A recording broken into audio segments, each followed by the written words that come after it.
nós reduzimos a luz para facilitar a nossa introspecção e convidamos então a todas e a todos nesse momento para que nós possamos mentalizar a doce figura de Jesus de Nazaré. Ele que disse: vinde a mim, todos vós que estáis cansados e sobrecarregados, que eu serei o vosso alívio. E é nessa sua promessa, Senhor, que mais uma vez aqui nos encontramos. Que nessa noite tenhamos a capacidade de abrir os nossos olhos de ver e os nossos ouvidos de ouvir, para que a palavra serena e instrutiva da nossa irmã Giovânia nos dê a coragem, a esperança e, sobretudo, a fé de caminharmos nesse planeta que ainda experimentadores. E imensamente agradecidos a vós, aos obreiros espirituais que nos assistem, a cúpula espiritual dessa casa, e sobretudo a Deus, Pai de bondade e misericórdia infinita, é que nós pedimos a permissão para darmos por aberto os trabalhos dessa noite, te dizendo sempre, Mestre, que seja feita as vossas vontades e que se cumpram as vossas leis, que seu Evangelho seja essa luz sublime a iluminar a nossa caminhada até vós. Que assim seja, graças a Deus.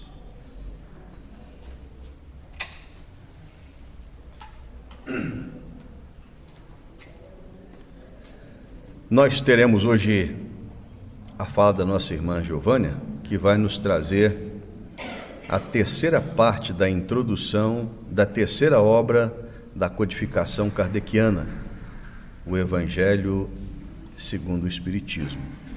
E ela vai nos trazer hoje uma parte interessantíssima, que muitos de nós não nos atemos quando lemos os Evangelhos ou as Escrituras. Ela vai trazer hoje para nós as notícias históricas de quando Jesus esteve conosco. Com a palavra, nossa irmã Giovânia.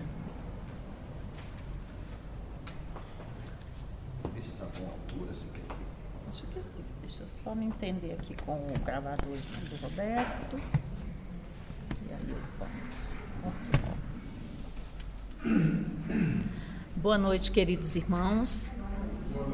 Todos me ouvem aí atrás também? Está baixo? Me socorre aqui. Oi? Agora sim, né? Melhorou. Só não posso me empolgar, que aí vai ficar alto demais.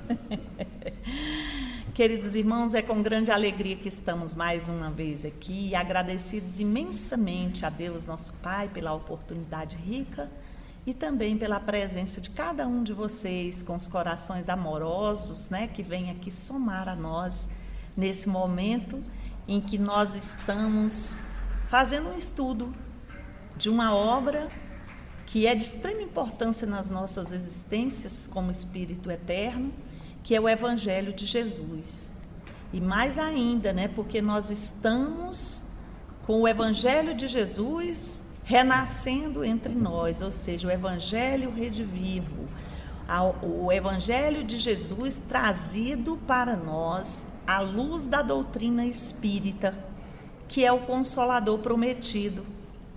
E esse terceiro item aqui das notícias históricas, eles vão nos falar exatamente da chave que é essa doutrina para abrir as possibilidades para o conhecimento e para o acesso às informações, dada a complexidade das informações trazidas pelo Mestre Jesus, uma vez que é um espírito crístico e que nós ainda estamos humildemente nessa condição de planeta de provas e expiações, né? Espíritos com muitas dificuldades morais ainda.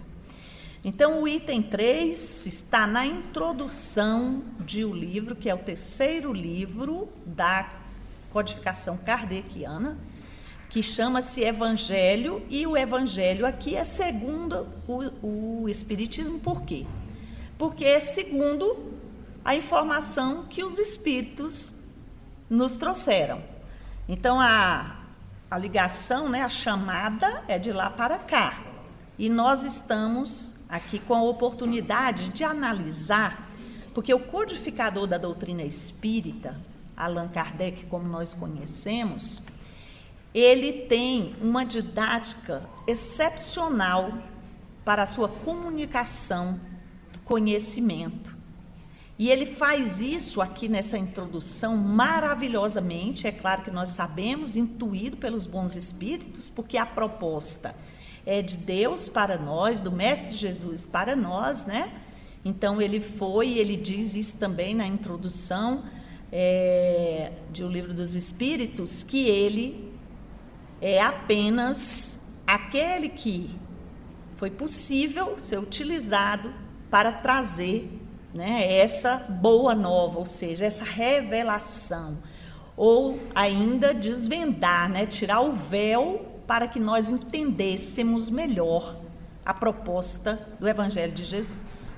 Então, Kardec, ele traz algumas informações que funcionam como chave. Eu usei a palavra-chave, estou repetindo, para a gente entender, para que se abra na nossa mente, no nosso coração, toda a informação que chega. E quando a gente faz esse estudo é interessante, porque à medida que nós formos falando aqui sobre os processos históricos e alguns nomes, os seus significados, quais a origem, né, e no que ele está ali dentro do texto evangélico nos ensinando, a gente vai vendo passo a passo de nós, humanidade, nesse caminho de aprendizado dos ensinamentos dos espíritos superiores. Então, ele traz, para melhor compreensão, algumas palavras que estão nas passagens do Evangelho. E a gente, às vezes, quando pega um livro para estudar, a gente pula a introdução, né? A gente lê aquela orelhinha ali do livro e mais ou menos a gente sabe. Ou algumas pessoas pegam a introdução e a conclusão, e como se tivessem lido toda a história. E aí eu queria trazer uma reflexão para nós, que quando a gente vai construir uma casa, a gente pode começar por onde a gente quiser, não pode? Não, né? A gente precisa fazer primeiro um alicerce, não é isso? Porque se a gente começar por qualquer lugar, a gente corre o risco sério dessa construção não dar conta de se manter em pé. Aí a gente precisa ir passo a passo. Então, o estudo, ou seja, esse conhecimento que nós precisamos introspectar da mensagem do Cristo, ela tem essa mesma proporção. Esse aprendizado precisa ter raízes profundas. Precisamos nos esclarecer, ou seja, achar a chave para que nós, no passo a passo do estudo desses conhecimentos, possamos ir entendendo. E isso não se dá numa única encarnação, nós sabemos disso. Mas também a gente sabe que nós trazemos toda essa bagagem, toda vez que a gente reencarna, a gente traz conosco essa bagagem, e aí aos poucos a gente vai acessando. Então vai facilitando em cada encarnação que nós possamos compreender melhor. Mas há de se fazer, né, cada um de nós, um esforço. Porque se a gente quiser pegar a orelhinha lá do livro e ler, e a introdução, a gente lê o início e lê a conclusão, nós vamos achar que aprendemos, que entendemos, e como espírito eterno, na verdade, a ideia não é só aprender, é colocar em prática. É transformar a nossa vida nessas palavras, ou seja, viver de maneira que o nosso movimento em relação aos nossos irmãos e aos planetas que nos abrigam esteja dizendo desse aprendizado, que foi isso que Jesus fez quando veio aqui ter conosco. Então ele vai trazer, faz-se necessário, ele diz, né, nessa fala dele aqui, que a gente conheça o valor dessas palavras para que a gente não faça interpretações erradas. E aqui nós vamos ver também que sempre foi feita interpretação em cima dos textos que eram com base na espiritualidade. A exemplo dos textos de Moisés, dos livros atribuídos a Moisés, que são os 5 primeiros livros que compõem a Bíblia, né? O Antigo Testamento. Então, em todas as épocas da humanidade, existiam pessoas que fizeram interpretações. E aí a gente entende hoje essa grande confusão, né? Ah, mas Jesus disse isso, e pega um recorte, o texto isolado, uma frase do texto isolado, e coloca numa situação X ou Y. Quantas vezes a gente vê isso nos dias de hoje, né? Aí também a gente avalia por quê? Porque tem um interesse pessoal, né? E quando eu digo pessoal, não é só de uma pessoa, é porque ele é também no coletivo, de um grupo pequeno, de uma determinada situação, de uma necessidade que está posta. A interpretação vai de acordo com as nossas conveniências humanas. Então, o conhecimento dessas palavras, do significado dessas palavras, né? Ele explica o verdadeiro sentido de certas máximas que, a princípio, nos parecem estranhas, muitas das vezes, né? Então, ele começa aqui pelo nome, a palavra escribas, que a gente ouve muito, vê, lê no Evangelho, e Jesus se utiliza dela, inclusive, para fazer comparações nos seus ensinamentos. O nome escriba, ele foi dado, a princípio, aos secretários dos reis de Judá. E aí a gente vai lembrar da história da divisão das 12 tribos, né? E Judá, então, os seus secretários, ou os secretários do rei de Judá, eles tinham esse nome de escribas. Mais tarde, também foi aplicado aos doutores, os doutores da lei, que ensinavam a lei de Moisés, e aqui, Kardec já nos adverte, e a interpretavam para o povo. Ou seja, esses doutores, com o conhecimento que eles tinham, eles liam e eles passavam essa informação. É interessante porque eu visualizo nessa condição que nós estamos hoje. Eu li, faço uma interpretação e estou aqui falando. Agora, olha que maravilha a doutrina espírita. A doutrina espírita, como ela tem as obras da codificação, todo mundo que lê esta obra que eu estou falando vai poder analisar desse ponto de vista. E como a doutrina espírita tem objetivos específicos e características especiais para a nossa avaliação, para a nossa análise, nós não podemos divagar sobre os textos sem que quem está de posse deles, que tem conhecimento deles, saiba que nós estamos fazendo uma falácia, né? Se eu começo a florear, enfeitar, colocar coisas minhas, já dá para ver, né, que tem esse à parte. É por isso que nós, sempre que citamos uma passagem bíblica, um texto das obras complementares, ou alguma coisa que é nossa, através do estudo, a gente coloca isso. Segundo tal, ou está no texto tal, né? Nós vamos fazer isso aqui um pouco também. Então, a gente já viu aí que lá das leis mosaicas já havia o hábito da interpretação. E aí a gente vai entrar no contexto histórico no sentido de que os escribas, eles sabiam ler e escrever, mas a maioria do povo não. Então, tudo que era aprendido era porque ouvia. E tudo que era ouvido era passado de boca. As histórias eram contadas. Daí os mais velhos contarem aos mais novos aquilo que eles aprendiam dos que sabiam ler e escrever. Então eu conheci há um tempo atrás, nós temos exemplo disso até os dias de hoje, aqui na Vila Cauí, a gente fazendo um trabalho com alfabetização, um pastor de uma igreja que ele era analfabeto. E eu fiquei surpresa quando ele me disse que era analfabeto. A gente estava levando um projeto e ele deixou fazer na igreja dele, né? E ele disse, eu mesmo vou ser beneficiado. Aí eu falei, como é que você faz para pregar? Eu ouço. Os pastores gravam e a gente fica ouvindo. E depois a gente reproduz a fala. E aí eu fiquei pensando, né? Aí precisa estar muito integrado na proposta divina para que você tenha realmente ali do céu, né, essa assessoria dos anjos, do seu mentor espiritual, porque em qualquer religião nós vamos ter o anjo da guarda, o mentor espiritual, mesmo que a gente não queira dar esse nome, né? A gente vai ter as intuições. Aí quando fala assim, é uma manifestação do Espírito Santo, né?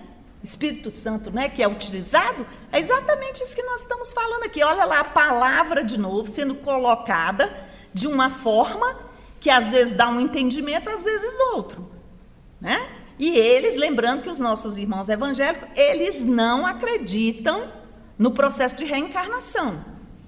Então, para eles, o limite entre nós e eles, por exemplo, da doutrina espírita, é que nós consideramos a vida ininterruptamente, com aprendizado em todas as fases dela. E para eles estão com a vida aqui, recebem as informações, vão para um lugar esperar o juízo final, né, ou para a maioria deles. Então, quando nós pegamos aqui que o povo ouvia a história e passava, a gente pode já começar a pensar, nós que estamos aqui há mais de 2000 anos da vinda do Cristo, no que se transformou toda a história. Por isso a necessidade sempre de ir aos primeiros escritos, porque a gente, boa parte do que tem no texto bíblico, não se consulta mais, quem vai fazer as traduções no dia de hoje, os originais, porque eles não existem mais. Então, considera-se os originais os mais antigos que tiverem escritos dessas informações, né? Nós temos uma tradução aí, recente, de 6 anos para cá, mais ou menos, que é do Haroldo Dutra Dias, fantástica a tradução dele, né? E ele fala as línguas que eram também, os textos são escritos nas línguas, né? O grego, o hebraico, né? E aí vem bem assim, com bastante informação para nós. Então, tem outro título, né, aqui, que eu estou falando ainda dos escribas, né? Os escribas também, eles tinham ideias comuns aos fariseus, ou os fariseus tinham ideias comuns aos escribas.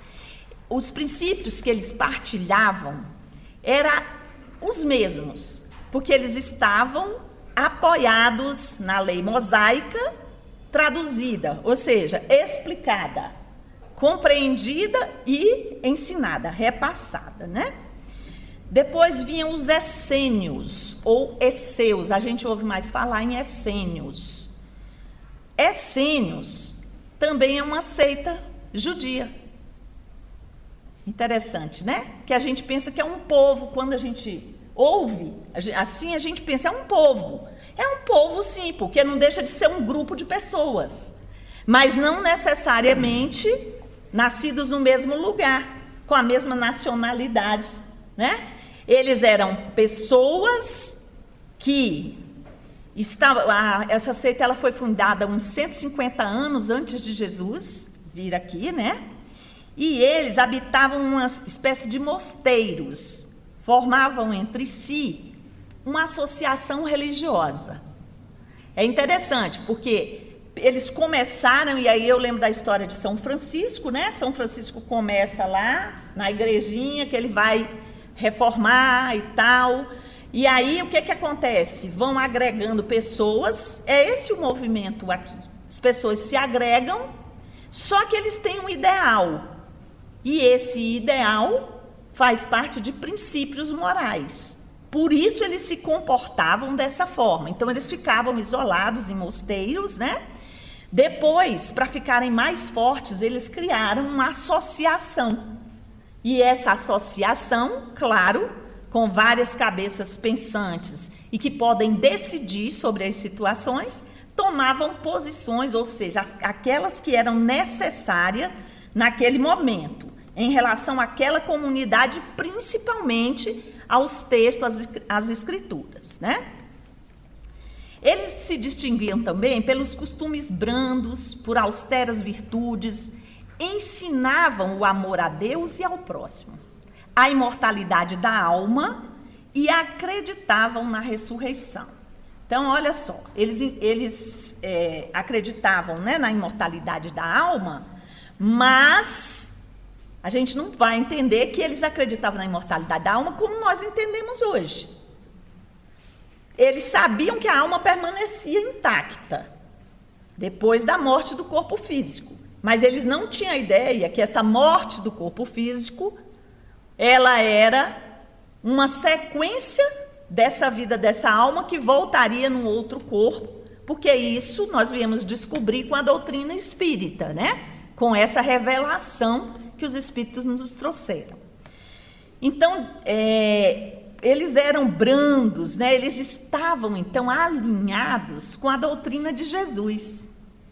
E é interessante porque algumas pessoas cogitam a possibilidade de Jesus ter estado com eles antes do seu legado, né? Da sua própria missão. E, na verdade, se Jesus estivesse com eles, ou tivesse estado com eles, era para ensiná-los, porque nós temos que lembrar que Jesus é um espírito crístico.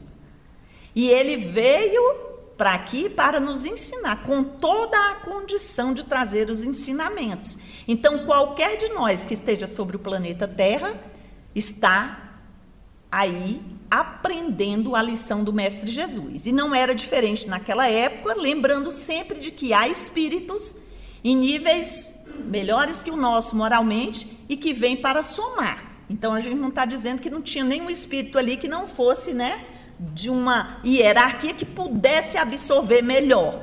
Pelo próprio comportamento, a gente já via que a questão moral, pelo menos pelo que é trazido para nós aqui, né, era um pouco mais elevada. Então, eles condenavam também a escravidão e a guerra. E eles dividiam os bens entre eles. E se entregavam à agricultura. Eu achei isso muito interessante, porque eles geravam um recurso de sobrevivência. Então, eles não eram um peso para a sociedade. Viviam nessa organização menor, mas eles dividiam tudo, partilhavam tudo. Igualzinho nós, o modelo de hoje nosso, né? Assim, social. A gente faz essa partilha sem dificuldades, né? E olha que nós já estamos lá há mais de 2000 anos, né? Então, eles nunca tomaram parte nas querelas que tornaram antagonista, né, as outras seitas. Ou seja, eles nunca entravam em discussão para divergir. Não havia indisposição deles, portanto, e nem dos outros que já estavam criando outras seitas, porque dissendiam no pensamento em relação às escrituras, mas eles ficavam ali na deles, cumprindo a missãozinha deles e vivendo a vidinha deles, né? Já os fariseus, que é outro nome também utilizado no texto bíblico, várias vezes, eles seguiam muito a tradição.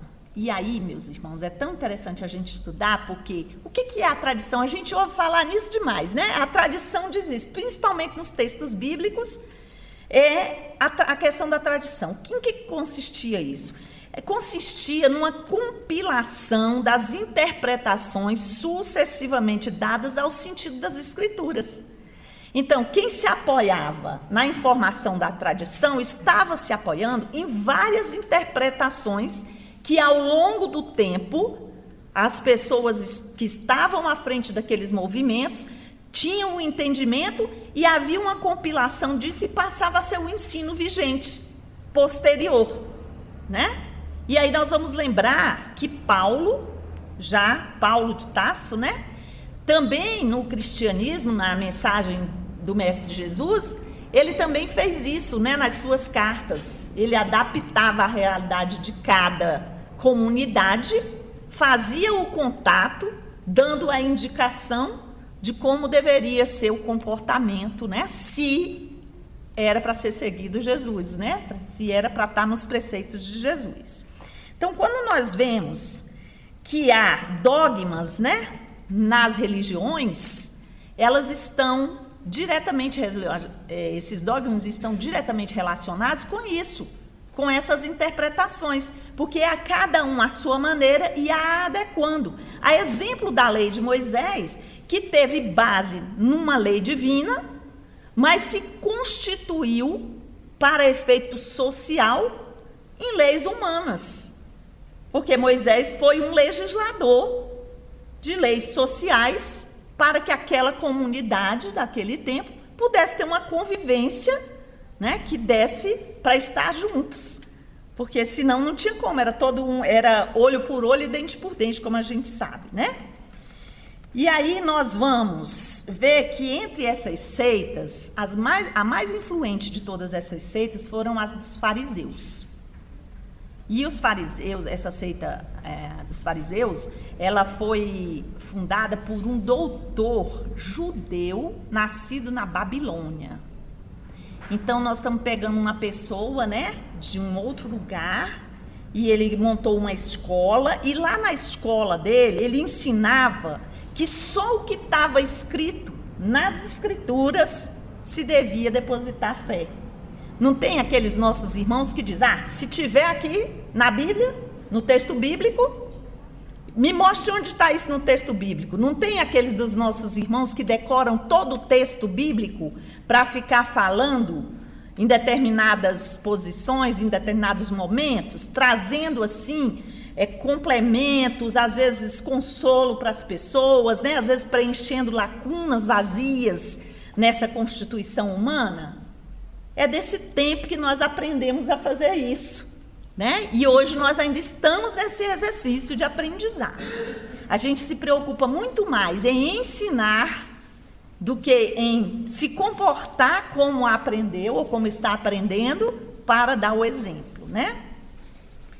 E aí, como ele ensinava isso, eles foram radicalizando, eles foram ficando ferrenhos defensores do texto bíblico a partir dessa informação que os textos bíblicos, eles eram a palavra de Deus na íntegra, mas lembra que foram sofrendo alterações?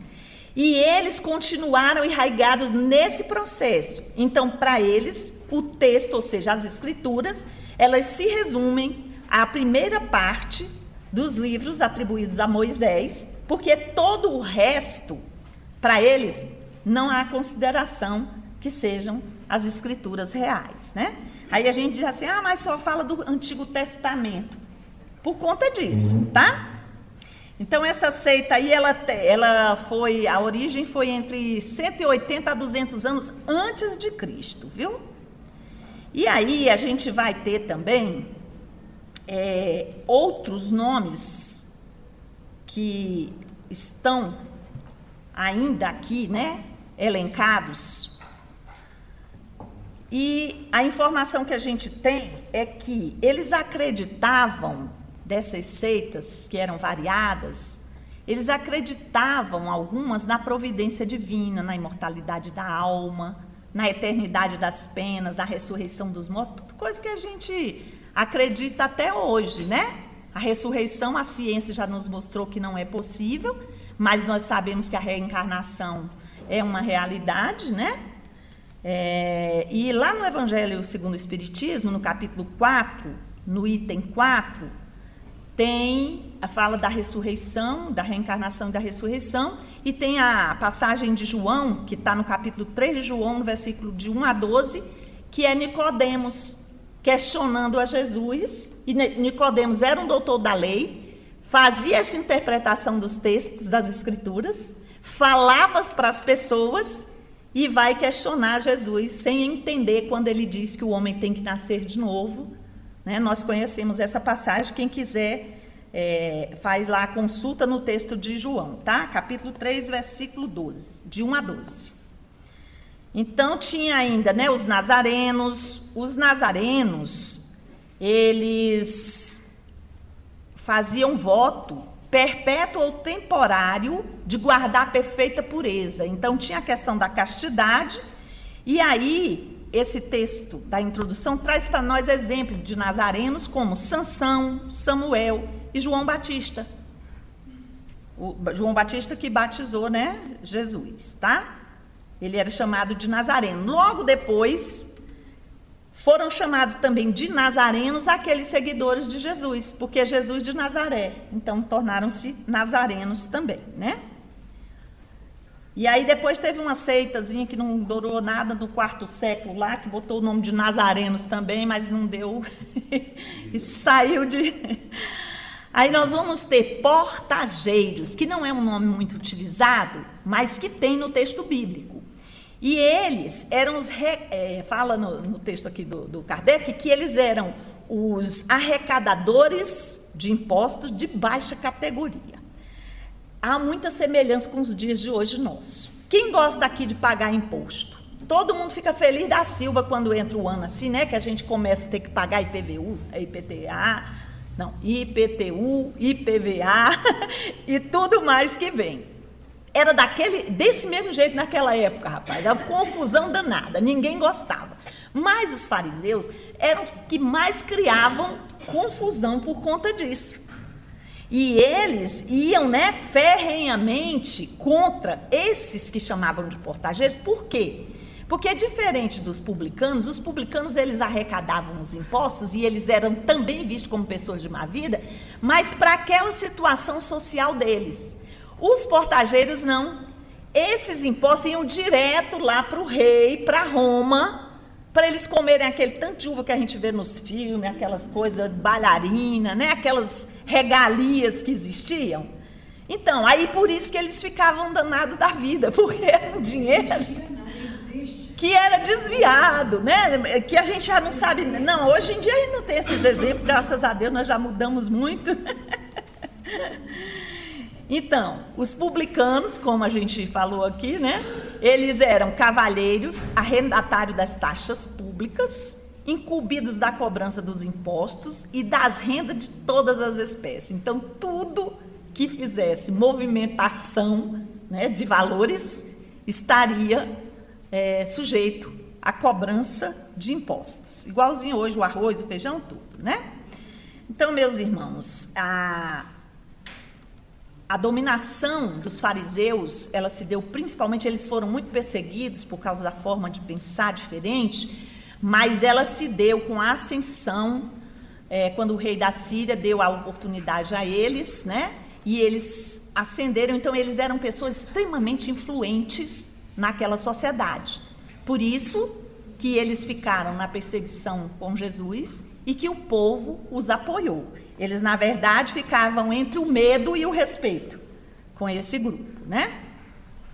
Eu vou trazer agora aqui, o último que eu botei aqui, os samaritanos, que foi da cisão lá, né, após o cisma das 10 tribos.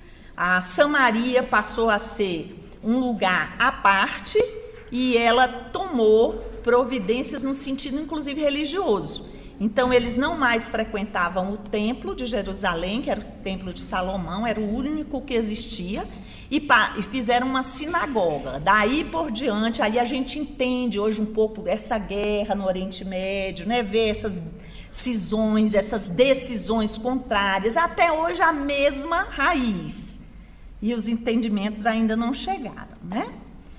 E aí, para concluir, eu queria que nós refletíssemos aqui que a conclusão da casa, como eu falei no início, tem tudo a ver, essa construção da casa física de paredes, de alicerce, de teto, ela tem tudo a ver com essa construção do conhecimento da verdade que vai nos libertar. Do que Jesus diz, conhecerão a verdade os libertará. Está lá em João, capítulo 8, versículo 32. A gente precisa conhecer a verdade. E a doutrina espírita é a chave para a gente conhecer a verdade. Ninguém precisa mais ficar ouvindo o outro dizer para saber se é real.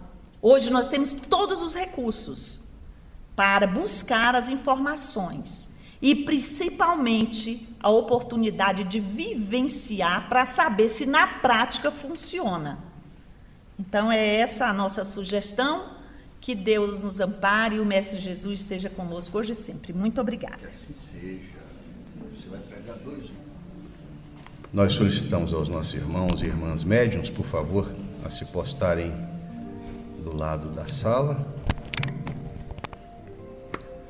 E convidamos todos nesse momento, então, a buscar a doce figura de Jesus. E é nessa hora que mentalmente devemos apresentar a Ele todas as nossas dificuldades, aquilo que nós temos buscado, a saúde, a convivência fraterna, a esperança, a fé de dias melhores. Jesus de bondade e misericórdia infinita, que as mentes e corações dos nossos irmãos e irmãs possam ser sondadas nesse momento e que os seus prepostos das esferas sublimadas de amor derramem sobre todos nós aquilo de que nós necessitamos, mas que possamos ser gratos, Senhor, por tudo aquilo que temos recebido, enquanto muitos irmãos em humanidade passam por dificuldades. Faz que as amorosas mãos dos médiuns presentes possam ser canais difusores de energias que possam equilibrar o nosso corpo físico e o nosso corpo espiritual. Dos laboratórios siderais, dos hospitais do espaço, da nossa mãe natureza, possam ser trazidos as bondosas bênçãos que transformam essa água que iremos beber no remédio que cura o corpo e que equilibra o espírito. Que a oração que um dia nos ensinaste, Senhor, nesse momento, seja o nosso compromisso de buscar cada vez mais seguir os vossos ensinamentos, para que possamos experimentar dias melhores. Pai nosso que estais nos céus, santificado seja o teu nome, venha a nós o vosso reino e seja feita a vossa vontade, assim na terra como nos céus. O pão nosso de cada dia nos dai hoje. Perdoa, Senhor, as nossas ofensas, assim como nós perdoamos aos que nos ofendem, mas não nos deixeis cair nas tentações do mundo, e se possível nos livre de todos os males, que assim seja, graças a Deus. É imensamente agradecidos a Jesus, o mentor espiritual dessa casa, os amigos que nos assistem, sobretudo em nome de Deus, que nós pedimos a permissão para darmos por encerrado a primeira parte da nossa tarefa nessa noite. Que assim seja, graças a Deus.